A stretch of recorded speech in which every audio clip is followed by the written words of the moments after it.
Amigos de Venezuela, siempre, siempre Venezuela, bienvenidos a esta nueva edición. Y les pregunto, ¿qué les parece la letra de esta canción? Bellísima, ¿verdad? Increíble, así toda suavecita y bien tocadora. Un amor de edad madura, pero mariposas en la panza Después que existe el amor, las mariposas tienen que rondarle en esa panza. Claro, en esta oportunidad interpretada por Santiago Cruz y Fonseca, dos voces colombianas que se unen para presentarnos y permitirnos abrir este programa de Venezuela siempre, siempre Venezuela, llevándoles a ustedes información, comentarios, noticias, música, entrevistas, todo lo que tiene que ver con Venezuela y su migración a lo largo y ancho del mundo. Nancy, ¿cómo estás? Buenas tardes. Buenas tardes, Alan, y buenas tardes a toda esa amable audiencia que está ahí pegadita en este dial, en el 1400 AM, La Voz de la Gran Colombia, de nuestras redes sociales oficiales. Síguenos en Facebook, en Siempre Venezuela Radio, en Instagram, @Siempre Venezuela Radio, y en Twitter, @Siempre Venezuela, y en la página web www.siemprevenezuelaweb.com, en enlace con La Voz del Río Arauca 1110 AM. Saludar en el control máster al señor Víctor Márquez, a Roberto Alexis Rojas, en las redes sociales a Alex Meneses, en la producción a Vanessa Chacón, Alan Peralta con registro nacional 0715 y quien les habla, Nancy Pacheco, con registro nacional 0713, el Colegio Nacional de Periodistas seccional Norte de Santander. Bienvenidos a esta primera ronda informativa en Siempre Venezuela, Venezuela es noticia. Y ayer hablábamos de el anuncio del primer caso de hongo negro en el estado Mérida, en Venezuela. Y bueno, esto ha generado que mucha gente con mucha curiosidad pregunte qué es esto del hongo negro, cómo se transmite y sobre todo qué genera. Ya incluso nos han escrito a la página web de Venezuela Siempre, Siempre Venezuela, preguntándonos sobre esto, pero vamos a comentarles un poquito sobre esto porque es un tema que preocupa realmente a la colectividad. En términos científicos, esta enfermedad se conoce como mucormicosis. La India fue el primer país donde se reportaron casos, pero ya en América Latina existen casos reportados en Argentina, Bolivia y ahora en Venezuela. La patología se manifiesta como una infección en la piel que avanza por la nariz, los pómulos y entre los ojos y los dientes. Se propaga también a los pulmones e incluso al cerebro, produciendo enrojecimiento o decoloración de la nariz, visión borrosa o doble, entre otros. Y en casos extremos, la pérdida de la mandíbula y de los ojos. Es grave, es terrible esta enfermedad. La peligrosa enfermedad se concentra sobre todo en personas con el sistema inmune debilitado o vulnerable producto de enfermedades como diabéticos, pacientes con cáncer o personas que hayan permanecido de manera prolongada en unidades de cuidados intensivos, como los pacientes del COVID-19. Los estudios clínicos señalan que se pudiera contagiar y encontrar prácticamente en todo, en el suelo, en las plantas, montones de abono, madera podrida, así como en frutas y verduras en estado de descomposición. Los síntomas de la infección empiezan con un picor en los ojos y la nariz, fiebre, vómito con sangre, dificultad para respirar y dolor de cabeza. Estos son los detalles básicos de esta enfermedad, el hongo negro, que ya lamentablemente llegó a Venezuela. Y lamentablemente Alan, también hablábamos acerca de ese tema en horas de la mañana y lo hacíamos extra micrófonos, donde en Brasil, Chile y México se tiene una alarma en esos países, pero en medio de esa alarma también se encuentra Uruguay y un paciente de 34 años confirmado en México y un paciente en Uruguay de 40 años. Eso quiere decir que está tocando a una población menor a los 50 años. Sí, no hay ese límite de edad. Se supone que estos deberían ser personas con mayor capacidad de enfrentar cualquier enfermedad, pero precisamente son los más vulnerables, por lo menos hasta ahora. Y en otro orden informativo, el CNE concluyó la auditoría de registro electoral para los comicios del mes de noviembre. El Consejo Nacional Electoral concluyó este proceso de presentación de resultados de la auditoría del registro electoral que será utilizado para las elecciones locales y regionales el próximo 21 de noviembre. Estamos concluyendo ahorita ese proceso de presentación de estos resultados de la auditoría del registro electoral. Esto es lo que ha hablado el rector del CNE, Roberto Picón, quien aseguró sentirse conforme con los resultados de esta auditoría. Por otra parte, el rector Alexis Corredor manifestó que esta auditoría, que forma parte de ese cronograma electoral, culminó de manera satisfactoria. desde el nombramiento del nuevo director del ente electoral, los rectores se han enfocado en la ampliación de las diferentes garantías electorales necesarias para avalar estos procesos y pues han comenzado a avanzar en la revisión de esas condiciones técnicas en el sistema automatizado de votación. En la actualidad, pues el registro electoral y en la aprobación y habilitación de las tarjetas para el 21 de noviembre. Bueno, y nos llegó el hongo negro a Venezuela y hay esta noticia.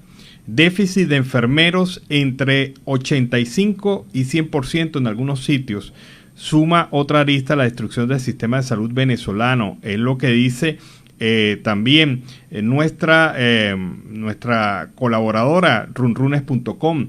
Esta página web informativa ha señalado que a la depauperada infraestructura hospitalaria y la escasa dotación de equipos e insumos se suma cada día la renuncia de cargos de decenas de enfermeros de todo el país. O sea, los médicos fallecen por el COVID-19, los enfermeros también, y ahora hay renuncias masivas de enfermeros y enfermeras en toda Venezuela. Los enfermeros señalan que su principal problema es el salario, la insuficiente dotación de equipos de protección personal, como principales razones para renunciar. El miedo al contagio también es un factor que motiva su salida, ya que 58 enfermeros y enfermeras han fallecido por síntomas de COVID-19 desde que se inició la pandemia. Las renuncias masivas de personal de enfermería ya representan un problema de salud pública en Venezuela, un país en donde tenemos, además de la pandemia, ahora otras enfermedades que están llegando. Numerosos estudios demuestran que el riesgo de morir de los pacientes se incrementa con la falta de personal clave. Y hemos visto en áreas de emergencia de COVID-19 a enfermeras con turnos de 24 horas y apenas 2 o 3 enfermeras en una sala completa de atención de pacientes de COVID-19. Y esto de verdad es inhumano. Un ser humano sometido a esas condiciones de trabajo, pues difícilmente puede rendir y no se le puede exigir más, pero es el único recurso que a veces queda dentro de las salas de los hospitales venezolanos. Y es que en medio de eso también se ha hablado muchísimo, Alan y audiencia, el tema que tienen una sobrecarga laboral, que no tienen los protocolos de bioseguridad y además los salarios de ellos son totalmente irrisorios y ante esto ellos han tomado diferentes alternativas, sí, que es vender productos a los mismos compañeros para poder tener un viático porque bueno, les toca a pie. Además, sí, los uniformes han sido aproximadamente, ellos mismos lo han denunciado, tienen 4 o 5 años de tener el mismo uniforme. Sí, y eso de verdad es inaceptable. Yo admiro mucho el trabajo que están haciendo los médicos venezolanos, las enfermeras y en general el personal de salud de Venezuela, porque en esas condiciones tan deplorables, tan negativas de trabajo, ellos todavía, muchos de ellos siguen cumpliendo con el país y con los ciudadanos, pero a veces esto no es ni siquiera visto por la sociedad como tal, porque hemos conocido de casos en donde un enfermero se ha contaminado, se ha contagiado de COVID-19 y este es execrado dentro de su comunidad, la propia comunidad lo rechaza, lo maltrata, de alguna manera le niega el apoyo y esto no debe ser así. Una persona que se sacrifica por la salud de los otros, de los demás, debe ser vista con otros ojos y ser ayudada y apoyada cuando se enferma. Así como fue visto con otros ojos desde el punto de vista de Nicolás Maduro, Freddy Guevara el domingo pues fue liberado, fue visto con otros ojos y Nicolás Maduro le dice a Freddy que él puede estar en esas mesas de negociación. Pues Freddy Guevara dice, donde sea que sea más útil, pues espero estar. El líder democrático venezolano recientemente excarcelado, Freddy Guevara, dijo que está dispuesto a participar en las negociaciones políticas con la administración de Nicolás Maduro, pero aún está esperando que los partidos adscritos a la plataforma unitaria decidan sobre qué tema. Soy un soldado de esta lucha y donde sea que sea más útil es donde espero estar. Esto es lo que dijo Guevara a Reuters en una entrevista en su casa en Caracas. No sea de verdad la razón por la que me pusieron en prisión, ni sé la verdadera razón por la que me dejaron en libertad. Esto es lo que ha añadido, según lo que ha venido dando un medio de comunicación que ha estado ahí pendiente de todo este proceso de Guevara. Bueno, pero lo de Guevara es insólito. De verdad que en cualquier país del mundo pues no se entiende esto. O sea, una persona que hace un mes era acusada como el peor de los criminales, terrorista, traición a la patria, asociación para delinquir, le asignaron yo no sé cuántos delitos. Y resulta que un mes después entonces es liberado sin participarle por qué lo liberaron, ni en qué condiciones lo liberaron, si tiene régimen de presentación, si no tiene régimen de presentación, solamente para poder satisfacer las necesidades del gobierno. Una de las reglas en esa liberación es que se debe presentar cada 30 días. Sí, pero mientras está el proceso de juicio, sin saber por qué. Claro, o sea, él tiene un juicio en donde sus abogados reconocieron hace apenas unos pocos días que ni siquiera habían tenido acceso al expediente. O sea, ni siquiera se sabe realmente en el expediente, porque una cosa es la declaración de calle y otra cosa que está en el expediente de qué se le acusa, ni cuáles son las pruebas de la acusación. Lo quieren convertir en un reo de conciencia, porque mientras esté pendiente ese juicio, Freddy Guevara seguirá siendo otro preso político más del gobierno de facto. Y publican en Gaceta Oficial el memorándum de entendimiento del diálogo de Nicolás Maduro. En la Gaceta Oficial se publicó el memorándum de entendimiento de diálogo en México que firmaron el gobierno de Nicolás Maduro y la plataforma unitaria de la oposición. La Gaceta Extraordinaria número 6637 contiene el documento de 2 partes, rubricaron en la capital mexicana desde el 13 de agosto, por medio del cual pues se comprenden en una agenda de 7 puntos, acordar una solución para superar esta crisis social, política y económica venezolana. En el documento oficial de la administración chavista pues se acuerda respaldar y aprobar el memorándum de entendimiento, reafirmar el compromiso del Parlamento Nacional con el desarrollo de todos los procesos de diálogo que sean necesarios para asegurar la paz, la democracia y fortalecerse aún más y contribuir en el desarrollo social y económico de la nación. Esos son los puntos que aparecen en esta Gaceta. Bueno, lo cierto del caso es que el gobierno quiere darle la mayor difusión a esos acuerdos y quiere venderlo como si fuera una cesión de derechos. O sea, yo te estoy permitiendo que, pero eso no es así. Simple y llanamente son los primeros pasos de una discusión, de una conversación que ojalá dé buenos resultados para el país. Y el equipo de Venezuela siempre Venezuela atento a todo lo que es las necesidades informativas del pueblo venezolano y en general de todo aquel que se acerque a nuestra página web y a nuestros programas y nuestros espacios en todas las redes sociales. Ha publicado durante el día de hoy un informe, un artículo sobre el hongo negro. Así que si usted quiere ampliar más información que la que le hemos podido dar durante este espacio, váyase a la página web siemprevenezuelaweb.com.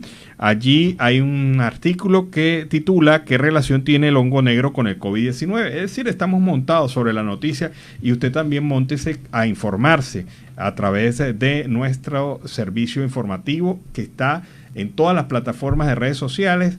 Tenemos nuestra página web y aquí en nuestro programa Venezuela Siempre Venezuela. Tenemos un video donde Iván Simonovic se pregunta ¿quién le dio a los grupos armados, a los grupos civiles de la represión, quién le dio las armas? Vamos a escucharlo.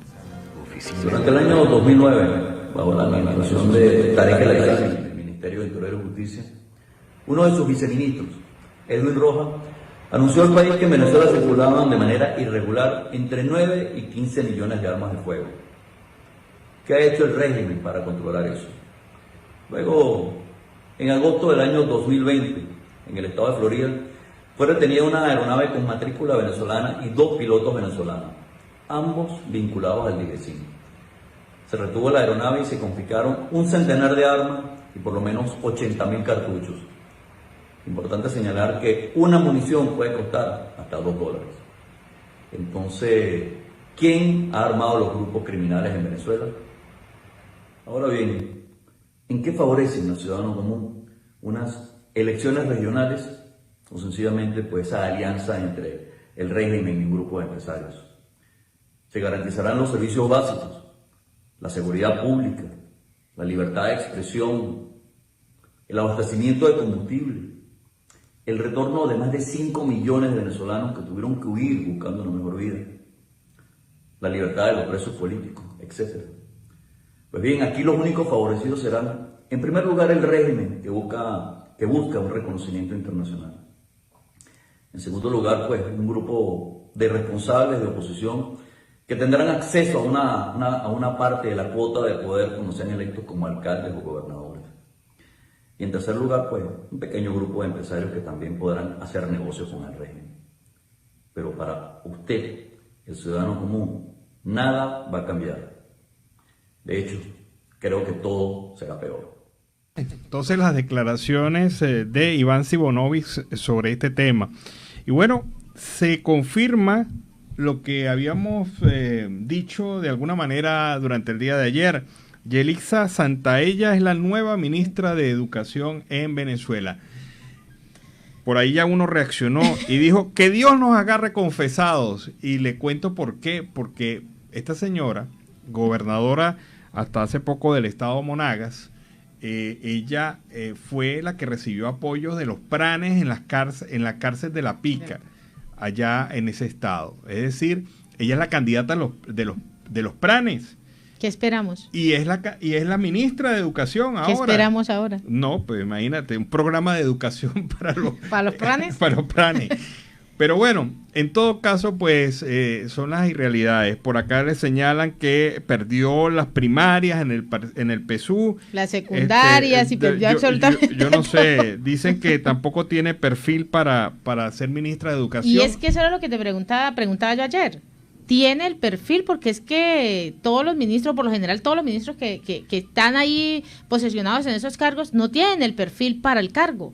Bueno, te doy un ejemplo. Tarek El Aksami es ministro de Petróleo en Venezuela y es presidente de Petróleos de Venezuela, y Tarek El Aksami es abogado. Entonces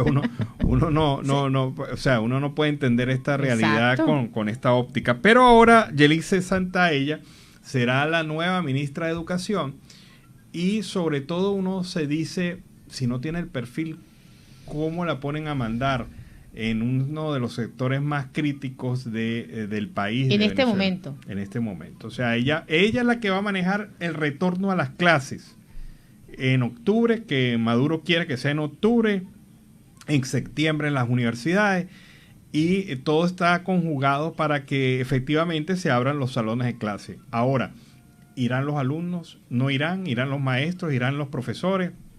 No se sabe. Pero lo cierto del caso es que una política sin experiencia es ahora la nueva ministra de Educación en Venezuela. Y en otro orden informativo, la oposición critica el silencio de Nicolás Maduro ante la trata de migrantes venezolanos. La oposición venezolana que lidera Juan Guaidó acusó a Nicolás Maduro de tener un silencio cómplice con la actuación de traficantes de vidas en referencia a los casos de tratas de migrantes venezolanos en el exterior. En un mensaje en la cuenta en Twitter, posteriormente replicado por un comunicado de bloques antichavistas, Marco Aurelio Quiñones subrayó que la migración venezolana, que la ONU cifra en más de 5,6 millones de personas, pues se debe a que han huido de la miseria endémica causada por un régimen de despilfarro de los mayores recursos económicos en la historia de Venezuela. Y ahora que no tiene cómo enfrentar este resultado de sus errores, pues mira en silencio cómplice cómo los traficantes de vidas actúan. En este sentido, considero que el tráfico humano pues es el tercer negocio ilícito lucrativo en el mundo, mientras que la difícil situación política y económica de Venezuela pues se convierte a sus ciudadanos en un terreno fértil para esta nefasta industria. Solo un cambio de modelo educativo, político, económico y social puede acabar con esta desgracia. Bueno, ahora estamos hablando aquí de un cambio de un modelo educativo, y ahora con esa ministra, no, ay, por Dios, ahora sí estamos peor. Sí, ahora mirar para el cielo y orar mucho. Pedirle a mi Dios que tenga compasión. No, porque de verdad que cada cambio, cada modificación es hacia abajo, sí, hacia abajo. La tendencia es llevar al país hasta el fondo, hasta el lodo, por debajo del lodo, donde hay un estrato ya final. Esa es la estrategia política del chavismo, y definitivamente un sector que no ha sido nunca favorecido. Un ministro, Eduardo Piñate, que lo nombraron en mayo, ya ahora es candidato a la gobernación del estado Apure, en un estado donde no conoce para nada ese estado, y la ministra Santaella, que no tiene el perfil. Porque no ha estado en ese estado. definitivamente Yelice Santaella, entonces ahora ministra de Educación. Bueno. No, que como decimos en Colombia, que sancocho. No. Que siempre Venezuela siempre. Vamos a una pausa comercial y musical. Ya regresamos. Bueno, y quisimos subirle un poquito el tono al programa. Uy, sí. Y allí vamos con 1000 horas, la Sonora Dinamita de Colombia, llevándoles a ustedes a esta apertura de el segundo segmento de Venezuela siempre Bueno, Venezuela. preguntan por acá, ¿cuántas horas lleva Nicolás Maduro? No, ese se pasó de hora, más bien. Se pasó de cocido, diríamos, en el término de la cocina. Bueno, mira, hay cosas que de verdad son mezquinas, pero de verdad bastante mezquinas. Las madres de los niños del JM de los Ríos han venido realizando una serie de protestas diarias para llamar la atención sobre el problema de sus hijos con el tema del trasplante y también con el otro tema fundamental que es el diálisis. La diálisis, los equipos de diálisis no están bien en Venezuela, no alcanzan para la demanda de esta población. Específicamente estoy hablando de los niños del JM de los Ríos. Bueno, como ellos vienen realizando sus protestas a diario frente a las instalaciones del hospital, bueno, algún funcionario chavista, retrógrado y manipulador plantó un autobús bien largo al frente de las instalaciones para tapar la visual de estas señoras en protesta. Qué tristeza. Y en vez de darles soluciones, uno dice, bueno, que vaya un funcionario y le diga, mire señora, no tenemos recursos, vamos a hacer esto, vamos a hacer aquello. Bueno, pero que dé alternativas, pero que la respuesta sea la represión, la destrucción, tapar una realidad de Venezuela. Hoy la taparon con un autobús rojito, de esos que le encantan a ellos, y de verdad que ustedes ven las imágenes y lo que da es rabia, lo que da es indignación. Bueno, las señoras no se quedaron tranquilas y han forrado el autobús de eslogan y de mensajes llamando la atención sobre su tema. Entonces lo que pretendía hacer una estrategia de disimulo, de bloquear. Fue una estrategia de marketing comunicacional. Se convirtió al final en eso, en una estrategia de marketing comunicacional, porque las señoras aprovecharon y forraron el autobús de sus mensajes. Y bien hecho para que aprendan, porque de verdad es miserable lo que se quiere hacer, tapando una realidad y además unas personas que están sentidas por lo que le ha pasado a sus hijos, las que han visto fallecer a sus hijos y aquellas que tienen a sus hijos todavía asistiendo a este importante centro de salud en la capital de Venezuela. Y en Siempre Venezuela siempre vamos con ese primer reporte de nuestro corresponsal Oliver Luyano, el amigo de todos.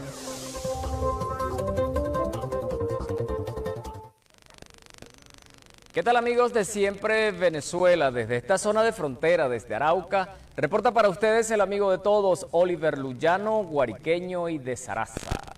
Bueno mis amigos, seguimos en este recorrido conociendo más historias de nuestros hermanos venezolanos. En esta oportunidad estoy con un paisano guariqueño, pero de Calabozo, del municipio Miranda. Bienvenido, ¿me dice su nombre por favor? Mi nombre es Félix González. Félix, ¿hace cuánto tiempo que estás acá en Arauca? Estoy próximo a cumplir 3 años acá en el pueblo, la ciudad llanera de Arauca. ¿Y por qué te viniste a esta tierra?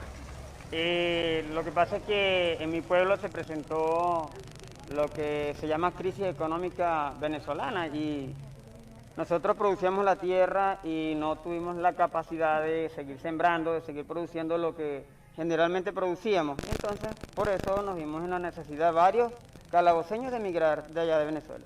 Coméntanos a qué actividad agrícola dice que sembraban, qué hacía, exactamente qué estaban sembrando. Nosotros éramos productores de arroz. Allá en Calabozo está una de las represas, creo que es la segunda represa más grande de toda Latinoamérica. Y es conocida como Ingeniero Campilongo. Y esta represa está sistematizada con el sistema de riego Río Guárico, con la cual uno puede obtener lo que se llama, se puede sembrar 3 veces al año. No es necesidad de que hay que sembrar solamente cuando llueve, sino que allá el sistema de riego te permite, porque con el agua sembrar... La producción todo el año. Todo el año. ¿Y qué pasó con eso? ¿Qué ha pasado con ese sistema de riego? Bueno, lamentablemente el sistema de riego quedó en manos de unos pocos que dicen llamarse del gobierno Y lo que antes era productivo, usted pasaba por Calabozo y miraba esos arrozales, las parcelas que acá en Arauca los llaman arrocera. Usted miraba de un lado y del otro y eso era arrozales empezando y terminando todos los ciclos, ciclo norte-verano, ciclo norte-invierno y lo que es el intermedio. Tú sabes que incluso, amigos de la audiencia, cuando alguien quería decir que había abundancia, decía como arroz en calabozo, ¿verdad? Eso es correcto, como arroz en calabozo, sí, señor. Ahora, la gente que está allá, tus familiares, siguen trabajando, siguen, claro, con todas las limitaciones que existen, todavía están en la tierra, están cultivando. Bueno, la mayoría abandonó la tierra, porque en la última ocasión que nosotros íbamos a sembrar, mi familia y algunos allegados, tuvimos todo lo que era el crédito, la semilla, el abono, incluso el aceite, los hidrocarburos, pero faltó el gasoil para la producción y si no hay combustible no se puede mecanizar el campo y si no se mecaniza el campo, cada quien deja de sembrar. Estas personas que antes sembrábamos pasaron a ser albañiles, ayudantes de... A buscar otros destinos. Otros ámbitos para obtener los beneficios, sí señor. ¿Qué le pedirías tú a las autoridades en Venezuela para que prestaran mayor colaboración a la gente de Calabozo, a la gente que siembra arroz en Calabozo? Yo pediría una mayor supervisión, porque es que los créditos son generados de la Presidencia de la República, pero no llegan al campesino que es el que los necesita y es el que produce. Entonces se quedan en los bolsillos de unos cuantos que no van a producir arroz. ¿Y eso qué va a traer? Hambre en Calabozo y en toda Venezuela. Y en toda Venezuela, ¿no? Y incluso antes se exportaba el arroz que salía de Calabozo. Ahora, ¿a qué te estás dedicando acá en Arauca? Acá estoy ahorita trabajando en una finca, estoy cuidando gallinas ponedoras. Estamos produciendo huevos, unos huevos de muy buena calidad y unos pollos semicriollos. Ah, qué bien. ¿Qué te dice la gente de allá de Calabozo cuando conversas con ellos? ¿Qué te comentan de la situación de Venezuela? Generalmente las personas preguntan que cómo es esto acá para ellos venirse, porque allá la están pasando mal para obtención económica, lo que se llama trabajos no hay. El sistema de atención de salud a la gente de Venezuela con respecto a la situación de COVID, ¿tienes información de cómo están suministrando la vacuna o ese tipo de atenciones? Generalmente no hay información allá, en Calabozo no hay información de ningún tipo de vacuna. Se dice que llegaron unas vacunas, pero que estas vacunas que llegaron se las iban a colocar a las personas que trabajan en el gobierno principalmente, por seguridad administrativa. Seguridad del gobierno. Sí, señor. Bueno, quiero que dejes un mensaje para toda nuestra audiencia aquí en Arauca y también en todas partes donde nos escuchan, especialmente en Venezuela. Bueno, todas las personas que hemos migrado de Venezuela, la mayoría somos personas trabajadoras y entonces los invito a eso, a seguir trabajando, sea aquí o sea allá o donde estemos y que no nos apartemos nunca de trabajar, que es lo que beneficia a todas las otras, a la humanidad, pues.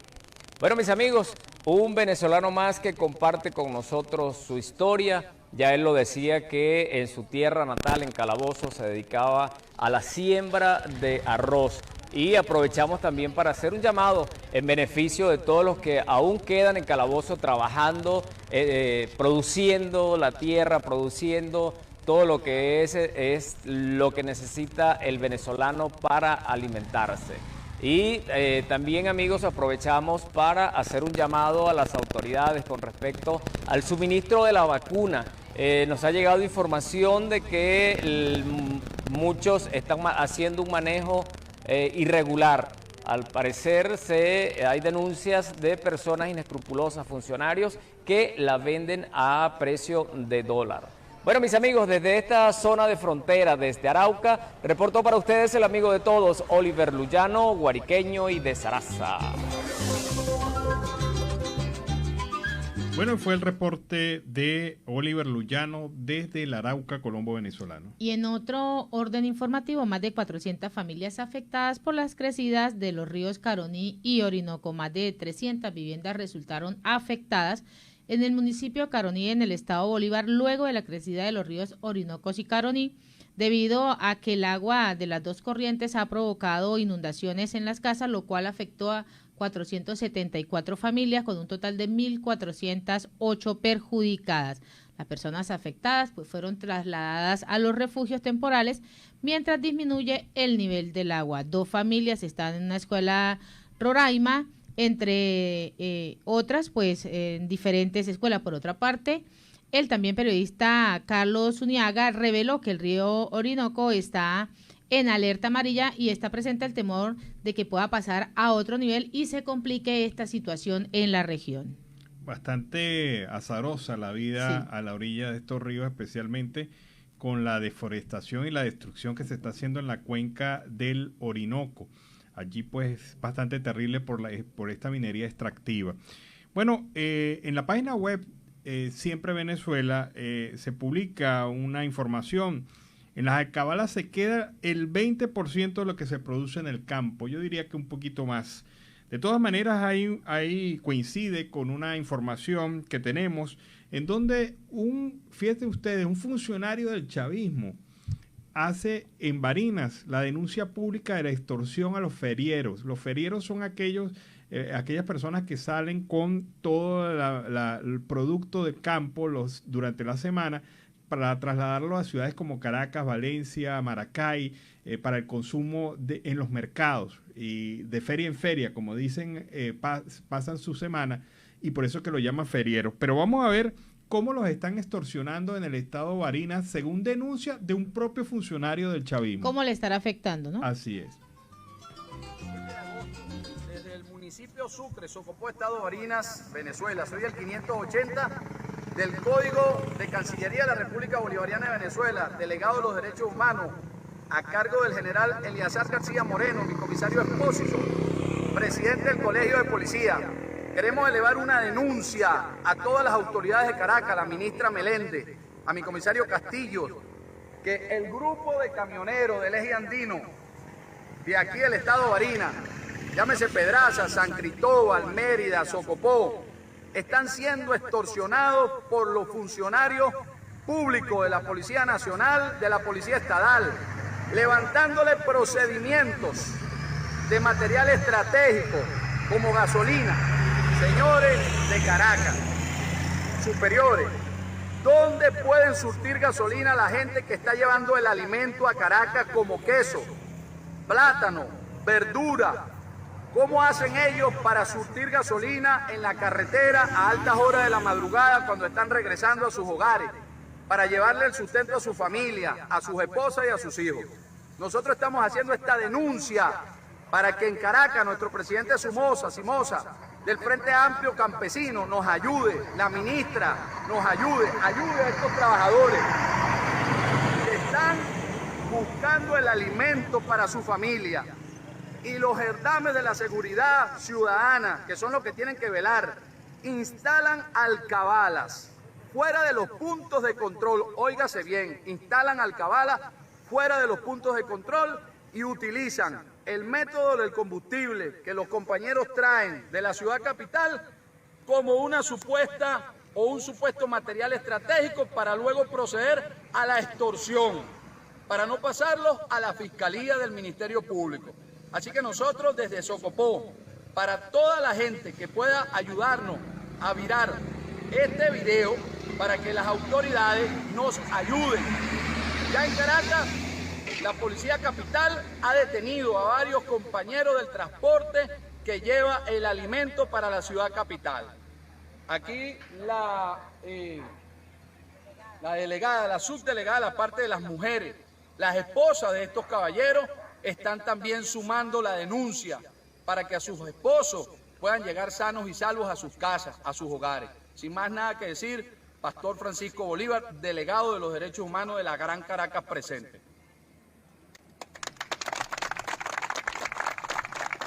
Bueno, lo cierto es caso que Pastor se tiró su discurso siendo funcionario del chavismo. Así estarán las cosas que el hombre... ¿Qué afectación está llevando él? Claro, pero el hombre denuncia la cosa y por lo menos, y es una verdad, eso estamos viendo cómo están extorsionando a los ferieros, a aquellas personas que transportan los alimentos hacia la ciudad capital, porque le aplican una norma vieja, una norma relativamente vieja, que se trata de transporte de material estratégico. Material estratégico es considerada la gasolina. Entonces, si usted lleva por lo menos un bidón de gasolina o lleva un envase contentivo de gasolina, a usted lo pudieran acusar de que usted está transportando de manera ilegal esto y lo pasan al Ministerio Público, le incautan el vehículo durante el tiempo que dure y usted se somete a un proceso. Entonces, ahí es donde está la extorsión. La extorsión es: no te abro el procedimiento por traslado de material estratégico, pero me tienes que pagar en dólares, porque ahora ya los bichos ya no cobran en bolívares. No, solo dólares. Solamente en dólares ahora. Pero ya esto es abusivo. Estos ferieros hacen todo su esfuerzo para llevar los productos, pero si tú tienes en el transcurso desde San Cristóbal o desde Mérida o desde Maracaibo, tienes que pasar 20, 25 alcabalas y en cada alcabala te quieren sacar poco a poco, pues de verdad que el negocio se hace totalmente negativo para cualquiera que quiera emprender por esa vía. Eso queda muy cuesta arriba. Claro, pagar. Igual no va a tener ni ganancia ni producto. Exacto, y entonces ya los ferieros se cansaron de esto, han denunciado la extorsión y como lo hicieron y la denunciaron, ya entonces ahora le aplican más el ácido a todo el que pase por Barinas, el que pase por el estado, por el estado Lara, el que pase por otras rutas, la carretera panamericana o la carretera de los Llanos en Venezuela, para exigirles, cobrarles y extorsionarlos, porque eso es una extorsión lo que le están haciendo. Y en Siempre Venezuela, Venezuela Siempre, vamos a una pausa comercial y musical. Ya regresamos. Bueno, qué bonito este tema de Ilan Chester, interpretado por Ilan Chester, pero una canción tradicional de Venezuela, Cuando no sé de ti. Es un tema que de verdad pues ha sido interpretado por otros autores, cantantes venezolanos, pero en la voz de Ilan Chester adquiere una dimensión diferente. Y así con este tema iniciamos esta segunda hora en Siempre Venezuela, Venezuela es noticia, a través de este dial, el 1400 AM, la voz de la Gran Colombia, de nuestras redes sociales oficiales. Síguenos en Facebook en Siempre Venezuela Radio, en Instagram @Siempre Venezuela Radio y en Twitter @Siempre Venezuela, y en la página web www.siemprevenezuelaweb.com, www.siemprevenezuelaweb.com, con enlace con la voz del Río Arauca 1110 AM. Y en esta segunda hora se incorpora Radio Delfín 1060 AM. Saludamos en el control máster al señor Robinson Cárdenas, a nuestro corresponsal Carlos Uzcategui El Miura y a toda esa amable audiencia que está ahí, pegadita. Seguimos con más información. Bueno, y les comento una cosa, en el estado Bolívar, Diosdado Cabello decidió quién era el candidato. Ah, caramba, ¿y ahora quién colocó? Se presentaron en las primarias los candidatos. Ha habido así por haber. El gobernador actual pues perdió este proceso interno, pero el ganador no resultó ganador. Quién sabe qué premio de consolación le irán a dar. Pero el designado a dedo por el PSUV para ser candidato a la gobernación del estado de Bolívar es Ángel Marcano. Este fue presidente de Alcaza por 3 años.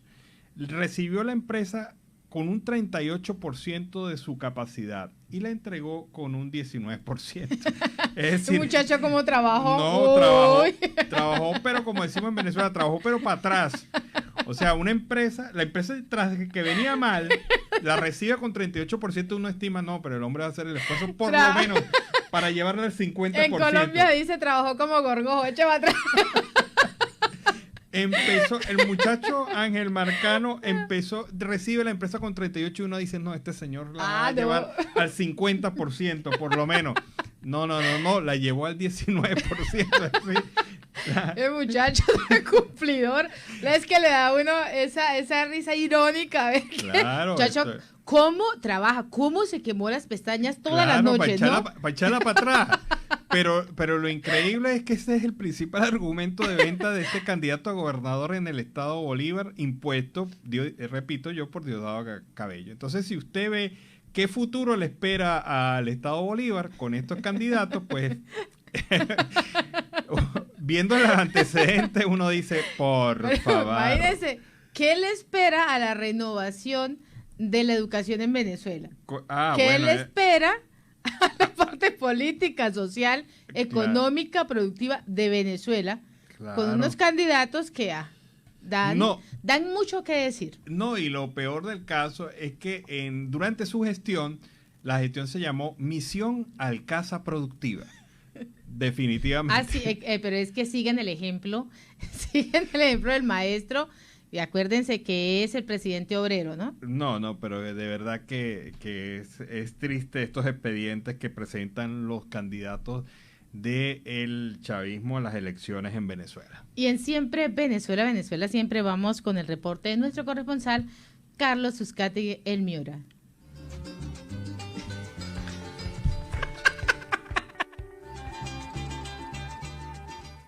Saludos cordiales y una feliz tarde para todos desde el municipio de Barranca, departamento de La Guajira, la tierra amable de Colombia. Carlos Uzcategui, El Miura, la voz del Caribe para el programa Siempre Venezuela, Venezuela Siempre.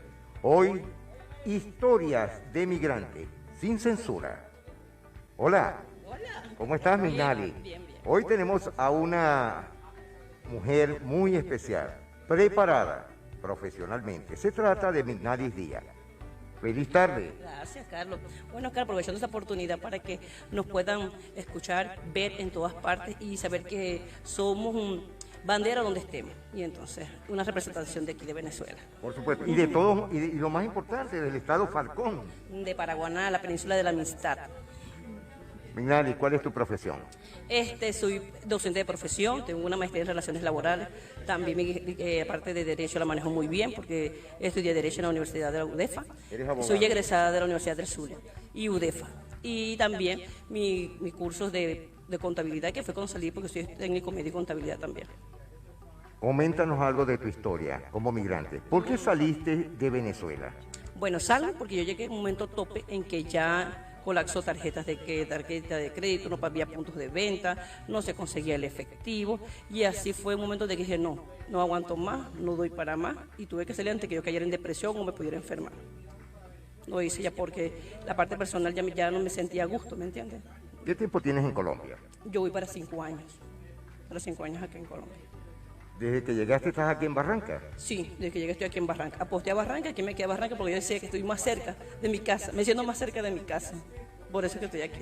Y no puedo decir que me voy a ir a otra parte porque sería como que empezar de nuevo, empezar de cero, ya que nos conocemos, ya tú marcas la diferencia, ya te conoces, porque aquí es de referencia, de reconocimientos también, no te creas, porque así como estoy, habemos mucho.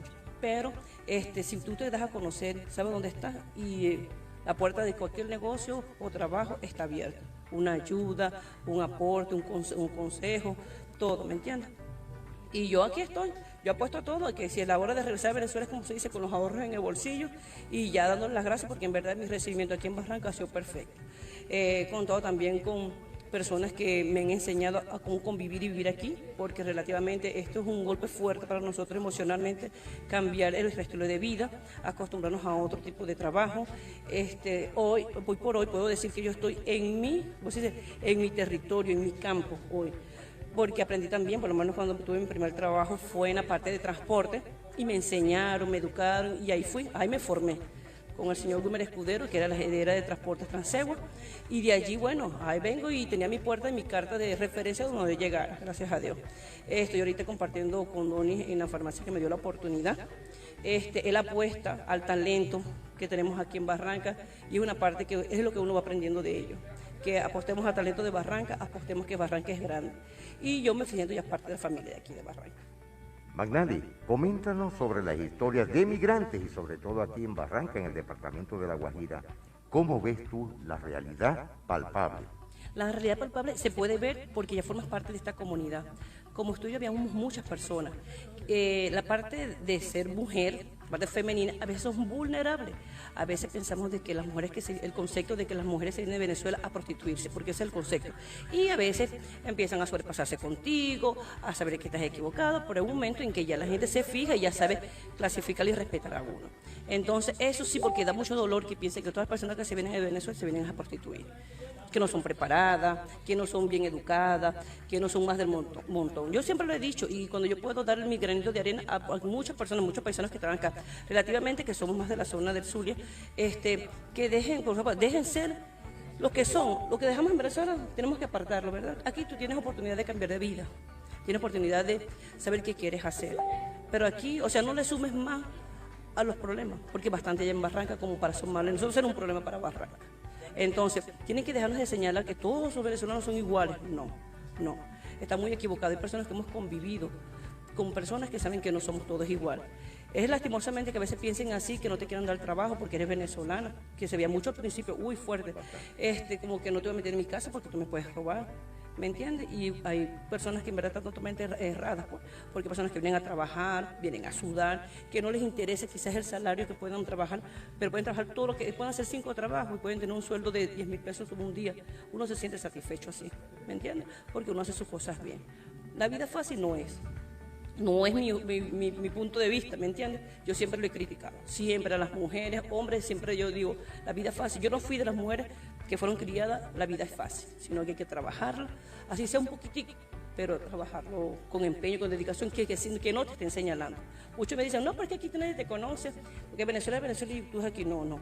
Yo siempre pienso de que no quiero que me vean con esa imagen, ¿me entiendes? Que el día que me vaya, la venezolana que trabajaba allá, la muchacha venezolana, no, eso, bien bonito, que uno vaya marcando la diferencia, ¿me entiendes? Que ellos aprendan, y ellos aprenden de que no todos los venezolanos somos iguales. ¿Extrañas mucho a Venezuela? Ay, no, claro, imagínate que yo no he ido a Venezuela, aparte de que es fuerte a veces, porque parece que mensual incrementan los pasajes, cuando quería ir, pasó la pandemia, y entonces estoy trabajando, y entonces yo siento que si yo voy a Venezuela yo me voy a quedar. Prefiero, porque yo dije, no, yo si de regreso yo me voy a quedar en mi casa. Extraño a mi mamá y a mi papá. Claro, yo he gozado con la oportunidad de que mi papá y mi mamá venían cada 3 meses, cada 4 meses, hacían compras y se iban nuevamente. Pero ya con la situación de la pandemia están en casita encerradas, porque son personas de tercera edad, ¿sí? Pero yo digo, si yo me voy, yo me quedo. Es muy rico. ¿Qué consejo le darías tú a los venezolanos cuando están en este momento entrando a Colombia? Bueno, que tienen que saber que esto, sáquense el chip de la cabeza, que muchas veces esto no es todo de color de rosa. Aquí muchas veces nos ha tocado dormir en el piso, no tener nada. Que saber que a veces queremos que nos comemos el mundo y de repente nos cierran la puerta en la cara. Tenemos que estar mentalmente preparados y bien indagados para dónde vamos, qué queremos y qué buscamos. Y de estar dispuestos a que lo que nos digan, usted lo sabe hacer. ¿Hace eso? Yo lo sé hacer. Y yo lo sabe hacer con la cara en alto, no ganándose la vida fácil. Y como se dice con mi pueblo, echándole bola. Gladys, gracias por tu atención para el programa Siempre Venezuela. Claro, Carlos, un gusto tener esta oportunidad que siempre te veo de lejos y digo, ¡Carlos! Bueno, ya compartir contigo y aquí tenemos las puertas abiertas para lo que salgan allá. Bueno, señora, una migrante muy bien empoderada, con mucho carisma, mucha alegría, nos está departiendo esta hermosa entrevista de Migrante, historia sin censura. Señores, nos estamos despidiendo. Carlos Ucate, el Miura, la voz del Caribe para el programa Siempre Venezuela, Venezuela siempre. Bendiciones. Oye, Nancy, te cuento que de verdad es una mujer echada para adelante, ¿no? Y empoderada. Sí, un carisma, como dice Carlos, un carisma extraordinario de esta venezolana. Y estaba buscando a Carlos. ¡Oye, Carlos! ¡Ole! Por aquí estoy. Lo consiguieron, Carlos, lo consiguieron. Pero definitivamente, pues, mire, una venezolana que reconoce que le ha tocado dormir en el suelo, que la ha pasado mal. Pero y que le echa bola, ¿no? Y que le echa bola. Imagínate las condiciones en donde está ahora. Y mira, la mejor publicidad para la migración venezolana es un ejemplo como este.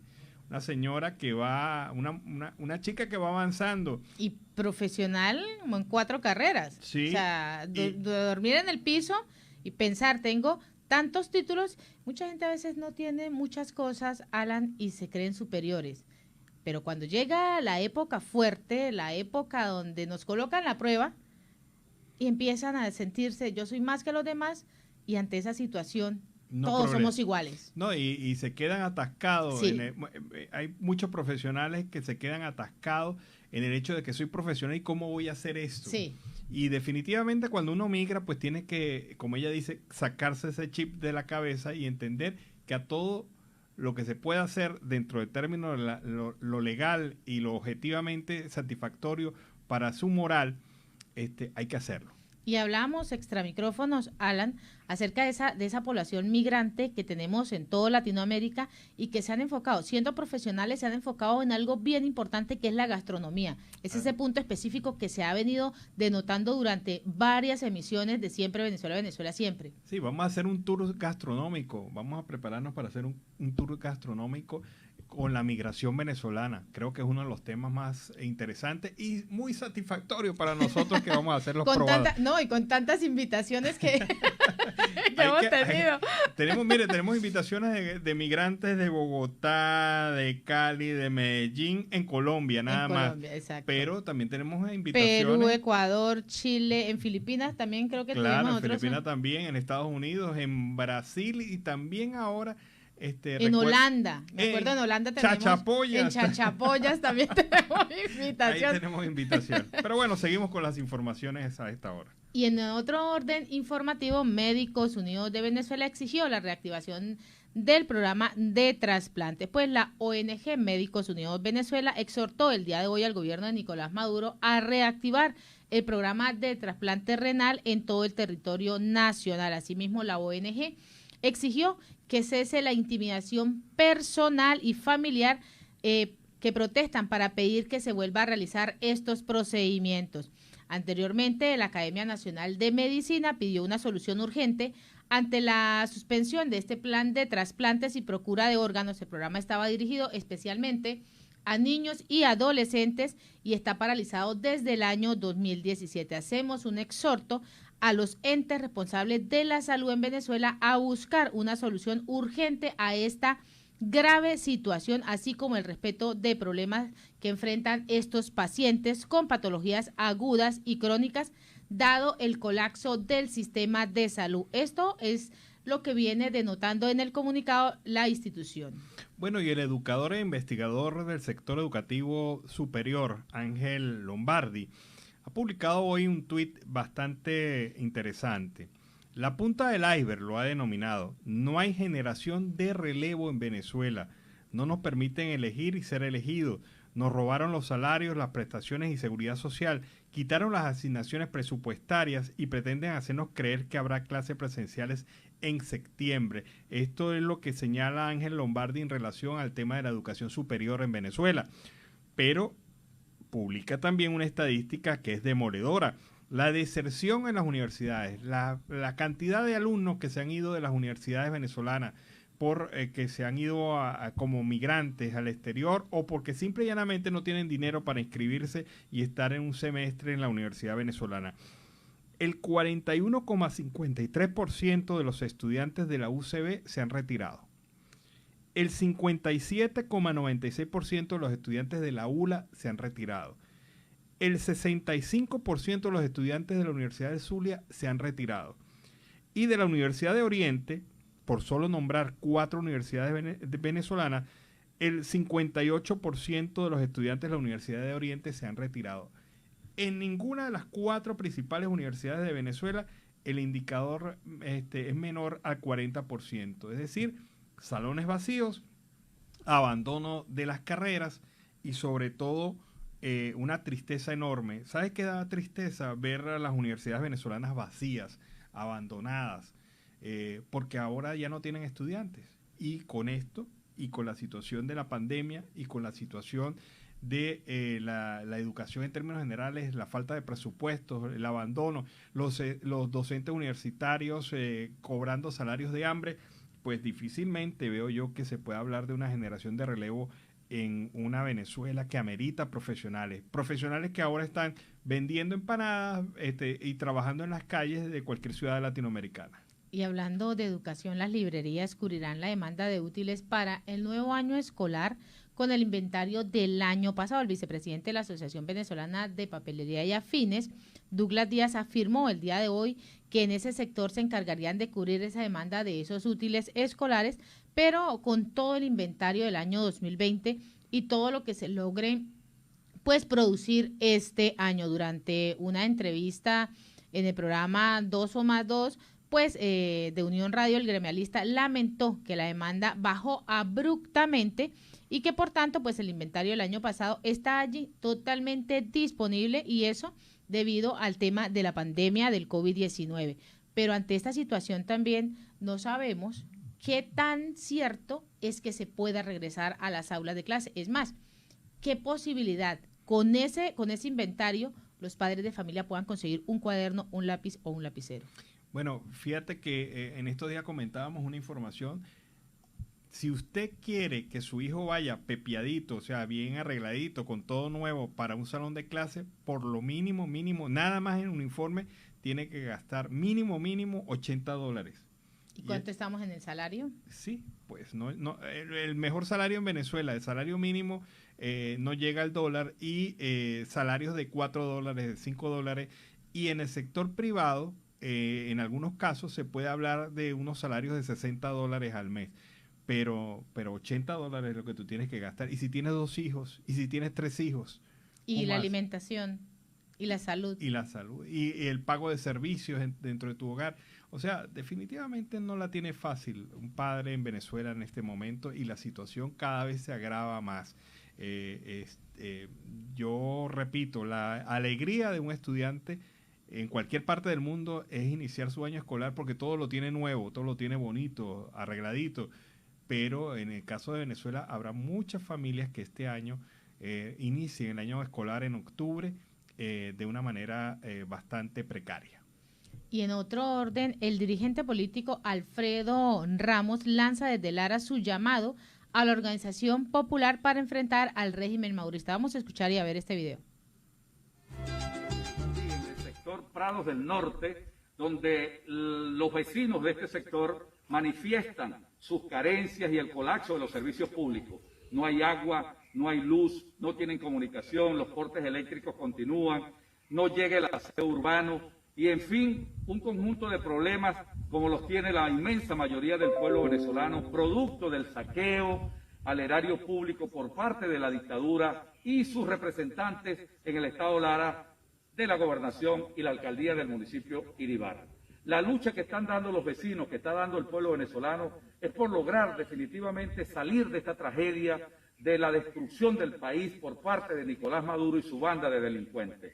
La solución de fondo, de raíz, que reclama la inmensa mayoría del pueblo venezolano es lograr un acuerdo integral de salvación nacional que incluya un cronograma electoral con elecciones presidenciales justas, libres, verificables, democráticas, equilibradas, que es lo que reclama el pueblo venezolano.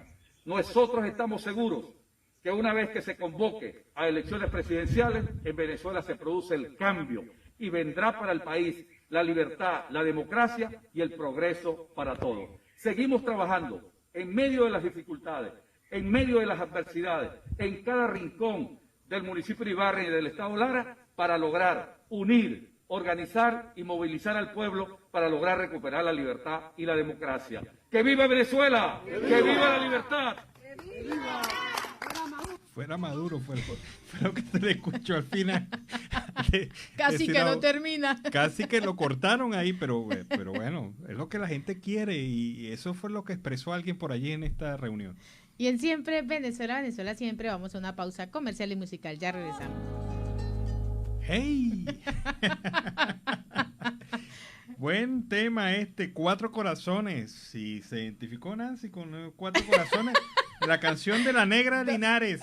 Don Víctor se identificó, dijo Víctor, 4 corazones bien formaditos. Claro, pero bueno, muy buen tema a esta hora para iniciar así el último bloque de Venezuela Siempre Venezuela durante la tarde del día de hoy. Una de las cosas que más recuerda a la Venezuela productiva, la Venezuela pujante, y que era un símbolo, digamos, de la clase media venezolana, era los domingos la salida con la familia y especialmente con los muchachos para llevarlos a un McDonald's. Bueno, ¿y ahora? Bueno, ahora resulta que en una ciudad tan grande como Maracaibo, me cuenta mi amigo Carlos Ucategui, el Miura, la voz del Caribe, pues me estaba comentando Carlos que solamente en Maracaibo quedan 2 McDonald's después de que prácticamente en cualquier esquina de Maracaibo te encontrabas con uno de ellos. Pero es un indicador de cómo estamos retrocediendo en términos de calidad de vida. Muchos pueden criticar, ¿no?, que McDonald's, pero era un símbolo de la Venezuela pujante, porque esa era la salida obligatoria. Llevar a los chamos a comerse su cajita feliz y encima de eso llevarse los muñecos que regalaban ahí en McDonald's. Así que, bueno, otra Ahora muestra más de la Venezuela. Exacto. En esos 2 McDonald's que quedan en la actualidad, pues solo podrán asistir quienes tienen un recurso bastante amplio, ¿no? Sí. ¿Y quiénes irán ahí? No podrá ser el mismo consumidor clase media de antes, sino que tendrán que ser puros consumidores de que por lo menos primera condición, ganar en dólares, sí, porque es la única manera, pues, de darse esos gusticos. Eso es un gustico normal, mira, hasta las personas de todas las clases, tal más sencillo, guardaban su dinero para poder ir a llevar a los muchachos a complacerlos ahí con una cajita feliz. Ahora la cajita feliz quedó en el pasado. El año pasado, Alan y audiencia, hablábamos acerca de que ni siquiera un paquete de galletas se le podía llevar a los niños en esta crisis económica que vive el país, ni siquiera eso. Sí, las alegrías quedaron muy reducidas para los muchachos. Y esa es una generación que en silencio sufre, porque los niños los niños cuando ven la situación de los padres no reclaman, generalmente no son los que están reclamando, sino tratan de adaptarse a esas circunstancias. Pero en este momento, en esta situación del país, de verdad que da tristeza, y más para un padre, negarle a sus hijos, aunque sea un detallito mínimo a la semana.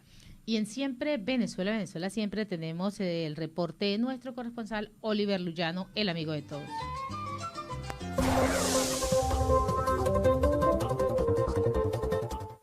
¿Qué tal, amigos de Siempre Venezuela? Desde esta zona de frontera, desde Arauca, reporta para ustedes el amigo de todos, Oliver Luyano, guariqueño y de Saraza. Bueno, mis amigos, nosotros seguimos en este recorrido buscando la noticia, la información, las historias para llevarles a ustedes de primera mano. Queremos compartir lo que ha sido una lucha de los trabajadores de Venezuela. Nos ha llegado un manifiesto de la CTV y también de la Federación Nacional de Trabajadores Jubilados. La Confederación de Trabajadores de Venezuela y la Federación Nacional de Jubilados y Pensionados de Venezuela. Los trabajadores alzamos la voz por la unidad para salvar a Venezuela de la catástrofe. Es lo que dice este manifiesto, que fue entregada en la Embajada de México y también en la Embajada de Noruega. Allí estuvo la dirigente de la CTV, Andrea Parra, igualmente el amigo Elías Lozada. Allí presentaron pues lo que ha sido su preocupación con respecto a la situación de los salarios. El manifiesto dice: la crisis general que sacude al pueblo venezolano no se reduce a una emergencia humanitaria compleja, categoría propia de la ONU, sino que vivimos una verdadera catástrofe que ni una guerra ni un desastre natural pudieran haber causado. Siendo un país con enormes riquezas naturales y un gentilicio histórico de lucha, trabajo, empuje y emprendimiento, hoy los venezolanos languidecemos en la oscuridad de todos los ámbitos de la vida cotidiana. Agregan además hasta las cuestiones más básicas de supervivencia nos están siendo negadas: agua, luz, alimentación, salud y educación, gas doméstico, transporte.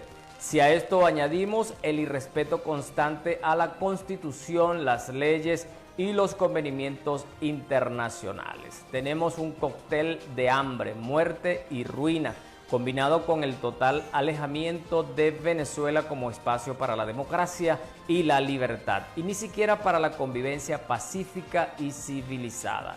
Agrega el documento: en este drama los trabajadores somos el sector social que más ha sido perjudicado, pisoteado y marginado. Nuestros salarios compiten entre los peores del planeta y gran parte de ellos en forma de bonificación sin incidencia en otros derechos laborales. A los empleados públicos le quitaron el sueldo, pues 20 o 25 dólares al mes no pueden ser llamados así. La empresa privada se escuda también en esas políticas oficiales para mantener salarios muy bajos, usando también la figura del bono.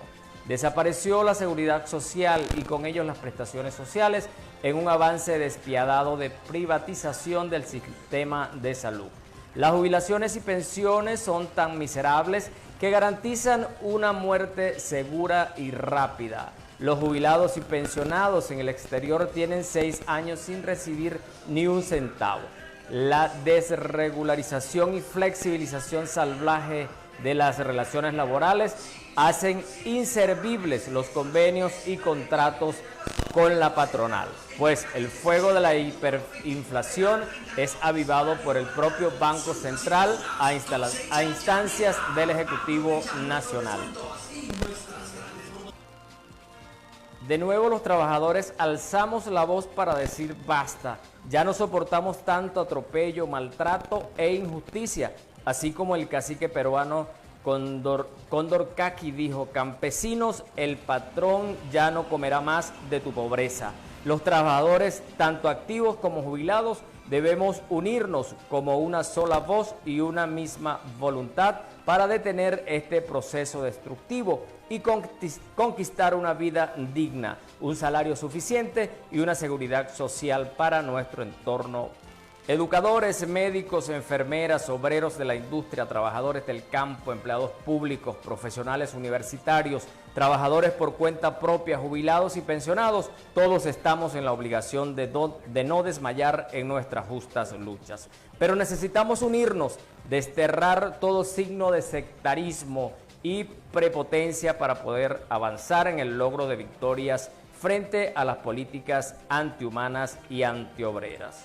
Hoy, cuando la administración de Maduro y la oposición se sientan en una mesa de negociación, los trabajadores debemos preguntarnos: ¿quiénes defenderán y cómo nuestros derechos, nuestras demandas y nuestras reivindicaciones?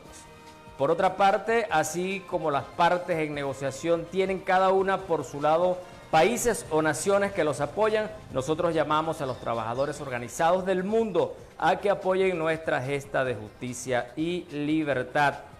Así concluye este manifiesto de la Confederación de Trabajadores de la CTV Venezuela por un mundo mejor para los trabajadores. También, amigos, ellos manifestaron a las puertas de la Embajada de México, donde señalan y exigen sus mejores reivindicaciones especialmente para el sector de jubilados y pensionados. Como lo han manifestado, sufren la calamidad de no contar con los recursos necesarios para tener y vivir una vejez digna. Quiero dejarles con esta protesta o con este documento que ellos presentaron.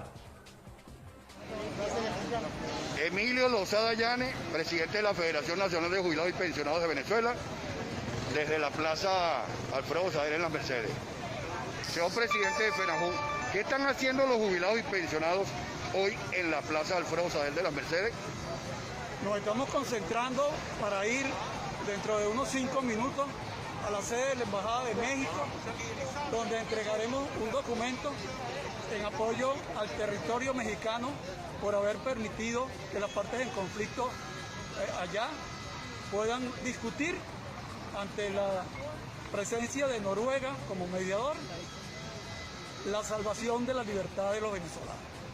En esta oportunidad nos encontramos un sector bien grande de dirigentes de los jubilados, de los pensionados, de los adultos mayores, de la Alcaldía de Caracas, de los diferentes ministerios, de las diferentes asociaciones, trabajadores afiliados a sindicatos de base, a las federaciones que agrupan tanto la CTV como las otras organizaciones grandes que agrupan a los trabajadores de este país, en función de dejar nuestro reclamo bien claro por la problemática que hay de un genocidio en gota contra la población de venezolanos pensionados y jubilados que están en el exterior contra los venezolanos que tenemos una pensión del Seguro Social y una jubilación que es una declaración de nuestra muerte, y contra lo que se le paga a los trabajadores activos de todos los niveles de la administración pública nacional, estatal y municipal de este país, que lo que son salarios de hambre.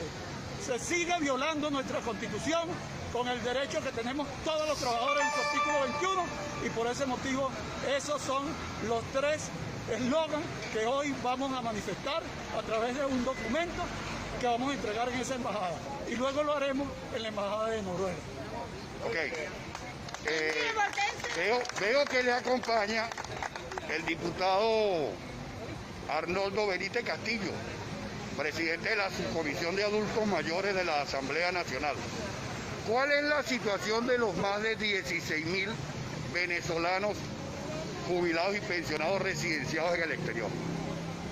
Los venezolanos residenciados en el exterior tienen 5 años y 8 meses que no reciben un céntimo por su pensión de jubilación ni por sus pensiones del Seguro Social. Eso es, como lo hemos dicho, eso es criminal, es violación de sus derechos, porque ellos no se fueron de este país porque tienen una vida mejor en el exterior, se fueron en función de darle apoyo a sus familiares, en función... Bueno, mis amigos, aquí le hemos presentado a ustedes la situación de los trabajadores de Venezuela. Desde esta zona de frontera, desde Arauca, reporta para ustedes el amigo de todos, Oliver Luyano, guariqueño y de Zaraza.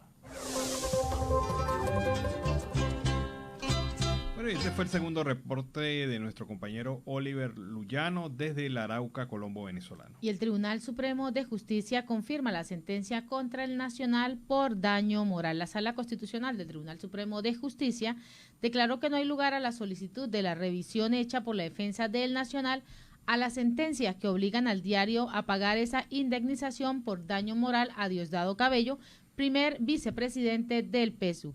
En la decisión número 0302, la Sala Constitucional afirmó respecto al criterio de establecer el enorme monto de indemnización que la Sala Civil dio en acertado uso de los criterios jurisprudenciales que deberían aplicarse para la resolución del caso del que entró a conocer, no pudieron detectarse de que este veredicto se haya violentado la confianza legítima y expectativa plausible de las partes en litigio de este juicio principal, y así lo deja establecido. Asimismo, también subrayó que la indexación del ámbito judicial se ha extendido como mecanismo de ajustes periódicos del valor nominal de la moneda con el objeto de restablecer el equilibrio roto por el aumento o disminución en el poder adquisitivo de esta, y se aplica por no poder considerarse justo o legal a la persona que se desinterese en pagar oportunamente una deuda,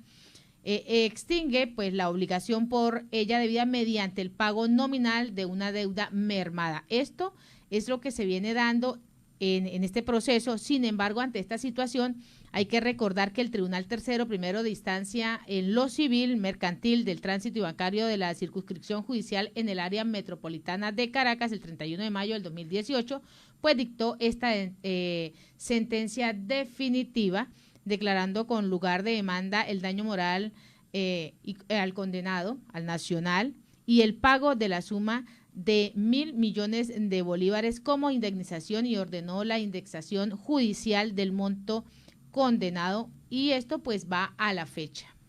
Bueno, el problema aquí, mire, para hablarlo claro, obviamente esa es la posición jurídica, pero para hablarlo muy claro, el tema aquí es que según este precedente que siembra el Tribunal Supremo de Justicia en Venezuela, el abogado, el bufete de abogados de Nicolás Maduro, pues vale más la moral de Diosdado Cabello que la vida de una persona.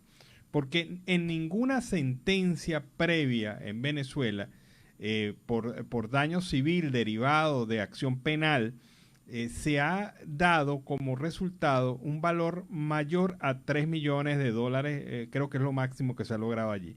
Ellos le han creado un precedente en donde vale más la moral de Diosdado Cabello, 14 millones de dólares, que la vida de un ciudadano venezolano. Y no conforme con eso, toma una decisión de carácter civil y de carácter pecuniario sin haber esperado ni siquiera que se haya tomado una decisión en el carácter, en la instancia penal. Es decir, no hay ningún caso penal planteado contra el Nacional, ni mucho menos contra su director. Ocurre entonces que se van por la vía administrativa y sacan la decisión en tribunales más cara, la decisión más cara de toda la historia del sistema jurídico venezolano, para favorecer a una persona que de verdad, bueno, yo no sé si la moral de él pueda valer tanto. Pero en todo caso, pues vámonos hablando ya de estos temas y que me suenan, me dan el saborcito ese a la corrupción. A la corrupción. Pues obviamente el tema de la corrupción es el principal dolor de cabeza de los venezolanos, además de otros tantos, porque de él derivan varias cosas, la falta de salud, de educación, etcétera. Y se ha conformado en Venezuela la llamada Liga Anticorrupción. Son 90 organizaciones en Venezuela que salen en defensa del ciudadano y en denuncia de la corrupción. Veamos parte de su trabajo. La corrupción en Venezuela es una estructura criminal internacional y las autoridades no frenan el saqueo ni sancionan a los corruptos. ¿Sabes por qué? Porque una cúpula desde el poder escoge a los jueces. Una parte del sistema de justicia es presa de la red de corrupción y no investiga ni sanciona a los culpables. Además, niega el acceso a la información. 20 años de flexibilidad jurídica han permitido a los corruptos violar la ley sin consecuencias. Por ello, la Coalición Anticorrupción considera imperativo actuar contra los casos registrados entre 2003 y 2020, con un sistema que complementaría las instituciones de seguridad y justicia, mientras se reinstitucionaliza el sistema judicial. ¿Cómo? En 4 pasos. Con un órgano que contaría con apoyo de organizaciones internacionales, que investigaría y tomaría decisiones en grandes casos que afecten directamente a la población, juzgándolos en un tribunal especial, formando una unidad responsable de que los fondos y bienes robados regresen a Venezuela, y con la creación del sistema de justicia anticorrupción. Como ciudadanos, es nuestro compromiso conocer, visibilizar, actuar e influir para combatir la gran corrupción. Por una Venezuela íntegra, Coalición Anticorrupción. Para conocer más sobre la corrupción y su impacto en tu vida, sigue nuestros videos de cada mandato de la coalición. Bueno, y ahí está la Liga contra la Corrupción, la Coalición contra la Corrupción. Revísenla, analicen, sigan esta página, muy importante saber cómo se está manejando el tema de la corrupción, y allí describieron muy claro qué fue lo que pasó con esta decisión del Tribunal Supremo de injusticia, porque hay que denominarlo así. Antes de finalizar, Alan, este documento le sirve a Diosdado Cabello, ¿no? No, pero acuérdate que él descubrió que en Venezuela tenemos corrupción. Ah, sí, eso fue un descubrimiento. Oh, sí, entonces este es un documento que a él le sirve. Bueno, por favor, bueno. Así hemos llegado al final de esta emisión de Siempre Venezuela, Venezuela Siempre es Noticia. A través de este dial, el 1400 AM, La Voz de la Gran Colombia, en nuestras redes sociales oficiales en Facebook, Instagram, Twitter, en la página web www.siemprevenezuelaweb.com, en enlace con La Voz del Río Arauca 1110 AM, Radio del Film 1060 AM. Agradecemos en el control máster al señor Víctor Márquez, a Roberto Alexis Rojas, a Robinson Cárdenas, en las redes sociales a Alex Meneses, en la producción a Vanessa Chacón, Alan Peralta con registro nacional 0715 y quien les habló, Nancy Pacheco, con registro nacional 0713, el Colegio Nacional de Periodistas, seccional norte de Santander. Hasta la tarde. Hasta la tarde, cuídense.